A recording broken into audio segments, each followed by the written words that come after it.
पूरी दुनिया के अंदर अच्छे लोग भी हैं और बुरे लोग भी हैं। अगर हमारी हिंदू बरादरी के साथ जो यहाँ पे लोग हैं, अगर उनके साथ इस तरह की ज़्यादतियाँ हो रही हैं, मैं भरपूर तरीके से इसकी मजम्मत करता हूँ as a Muslim. I am really sorry to say कि ये एक ख्वाजा सरा या खुसरा सा माशरा है जो कहीं भी पूरा नहीं है। ना ये पूरे सोशल हैं, ना ये पूरे मॉडर्न हैं, ना ये पूरे इस्लामी हैं। ठीक है, अब दुआ ज़ाहरा एक ब्रेकिंग न्यूज़ इसलिए थी कि उसमें इनका अपना इंटरेस्ट डेवलप हो रहा था, शिया सुन्नी की बात हो रही थी, मज़ा ले रहे थे। अगर तो ये सही है, आप सही कह रही हैं कि इस तरह फोर्थ कन्वर्जन होती है, प्रूव हो जाए, फिर तो गलत है, इस तरह नहीं होना। नहीं होती। मेरे लिहाज से जो है ना, मेरा सवाल आपसे है, होती है या नहीं होती? आपको क्या लगता है? पाकिस्तान में रहने वाली जो माइनॉरिटीज की लड़कियां हैं, कम उम्र लड़कियां, उनके साथ ये सब कुछ होता है? ऑब्वियसली मैं I am the witness one of them. Nankana साहब के अंदर जगजीत कौर एक 18 साल की बच्ची को फोर्सफुल कन्विक्शन कराया गया। सिख बच्ची को इस्लाम कबूल करने के लिए फोर्सफुली उसका धर्म बदला गया। मेरा नाम सुरेंद्र सिंह है, मेरे वालिद साहब का नाम भगवान सिंह है, जो गुरुघर के ग्रंथी है। मैं ननकाना साहब का रिहायशी हूँ। कल रात को हमारे परिवार के साथ एक बहुत दर्दनाक वाक़या हुआ है। कुछ गुंडे रात को हमारे घर पे आए, उन्होंने हमारी छोटी बहन को घसीट के ले गए।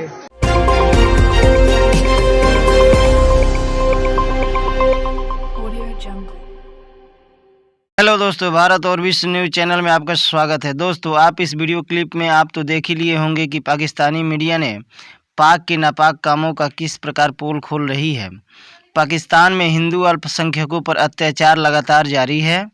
उनके दक्षिणी सिंध प्रांत से अगवा हुई हिंदू किशोरी करीना कुमारी ने यहाँ एक अदालत में बताया है कि उसे बलपूर्वक इस्लाम कबूल करवाया गया है। साथ ही इसकी एक मुसलमान से शादी करा दी गई। पीड़ित लड़की ने पिता सुंदरमाल ने कहा है कि हम गरीब लोग हैं और हमारे पास अदालत आने के लिए बस के किराए तक के पैसे नहीं हैं। आज मेरी बेटी से सारी सच्चाई सामने रख दी है। अब अदालत को उसका अपहरण करने वाले, यौन उत्पीड़न करने वाले और उसे बेचने वाले के खिलाफ कार्रवाई कर उन्हें सख्त से सख्त सज़ा देनी चाहिए। करीना के मामले में वकील दिलीप कुमार मंगलानी ने कहा है कि जबरन निकाह की संस्कृति ने हिंदू लड़कियों और उनके परिवार के लोगों को खतरे में डाल दिया है। उन्होंने कहा है कि वह ऐसे मामलों में सज़ा दिलाने की पूरी कोशिश करते हैं, लेकिन ज़्यादातर मामलों में लोग नाबालिग लड़कियों के फर्जी दस्तावेज बनाकर बच निकलते हैं। अब बात आती है कि जहां पाकिस्तान एक ओर शांति तथा अमन का बात करना चाहता है, वहीं दूसरी ओर ऐसी गंदी हरकत करता है।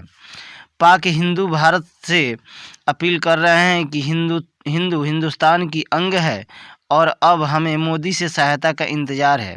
तो दोस्तों, देखते हैं आज का शानदार और लाजवाब वीडियो।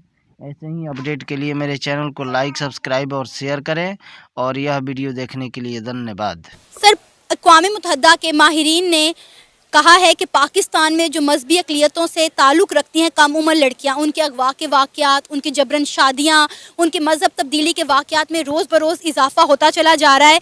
क्या कहेंगे आप इस हवाले से? दुनिया भर में जब कहीं भी जहां भी मुसलमानों के साथ कोई जुल्म होता है या उनकी हक तलफी होती है तो हम उनके खिलाफ तो आवाज़ उठाते हैं, लेकिन पाकिस्तान में रहने वाली माइनॉरिटीज़ के साथ जब इस तरह का रवैया अपनाया जाता है, ख़ासकर कम उम्र लड़कियों के साथ, जब उनकी जबरन शादियाँ की जाती हैं, उनको ज़बरदस्ती इस्लाम कबूल करवाया जाता है, तो तब हम आवाज़ क्यों नहीं उठाते?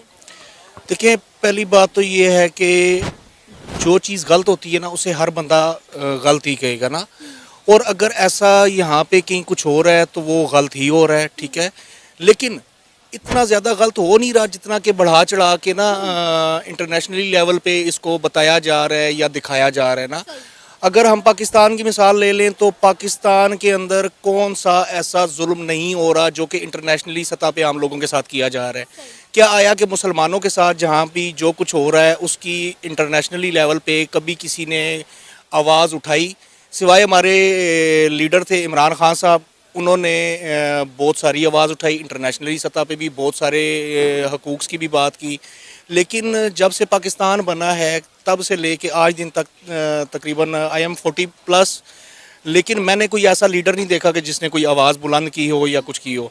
फिर जितने भी अक़वाम मुत्तहिदा की आप बात कर रही हैं, कश्मीर में कितने जुल्म हो रहे हैं। क्या आप इस चीज़ को एक्सेप्ट नहीं करते कि पाकिस्तान में रहने वाली हिंदू माइनॉरिटीज़ की जो लड़कियां हैं उनको ज़बरदस्ती इस्लाम कबूल करवाया जाता है? नहीं, देखें, कहीं ना कहीं ऐसा कुछ लाजमी हो रहा होगा जिसकी वजह से आवाज़ बुलंद हुई। मेरी पीएम इमरान खान और चीफ जस्टिस से अपील है, गुजारिश है कि वो हमें इंसाफ करे, हमारे साथ इंसाफ करे, हमें तहफ़्फ़ुज़ में रखे। जो हमें धमकियाँ दी जा रही है, हमें आगे भी तहफ़्फ़ुज़ में रखा जाए। अगर ऐसा ना किया गया और मैं 31 तारीख को गवर्नर हाउस के आगे सामने पूरे परिवार के साथ खुद को जला दूंगा। और मेरी एक बात और कि हमारी बहन को हमें खुद लाजमी चाहिए, हमारी बहन हमें लाजमी चाहिए, वो हमें वापस दे दी जाए। बिल्कुल ये सही बात है और मैं पहले तो अप्रिशिएट करूँगा आपकी इस टॉपिक को जिसके ऊपर आप बात करें। बड़ी जिसारत की बात है कि पाकिस्तान में इस तरह की बात हो रही है। मेरा ताल्लुक़ वैसे तो मीडिया से है और उसके साथ साथ मैं शोबिस से हूँ और एक स्कूल है बीकन हाउस में, न्यूलैंड्स में, वहाँ मैं पढ़ा रहा हूँ ड्रामा। तो वहाँ पे भी हमारे यहाँ पिछले दिनों इसी मौजू पे एक बात हुई, तो मैंने कहा हमारे बच्चों को इस्लामियात क्यों पढ़ाई जाती है। इस्लामियात की बजाय अगर हमारे बच्चों को एथिक्स पढ़ाए जाएँ, क्रिश्चियन बच्चों को एथिक्स पढ़ाई जाती है और हमारे बच्चों को इस्लामियात पढ़ाई जाती है। क्योंकि इस्लामियात तो हमारे घर का टॉपिक है, कुरान तो बच्चे ने माँ बाप से सीखना है या अपनी सोसाइटी से या अपनी फैमिली से सीखना है।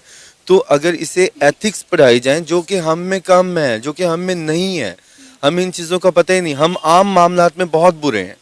बीइंग अ मुस्लिम हमें नहीं पता है कि ट्रैफिक सिग्नल्स जो हैं वो भी इस्लाम का हिस्सा है।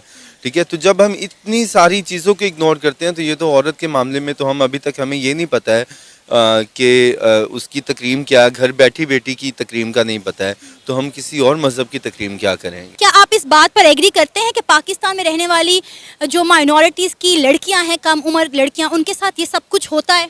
ऑब्वियसली मैं I am the witness one of them किस तरह होता है। और मैं ये even I belong to a Syed family, हमारी फैमिली में इस तरह होता है।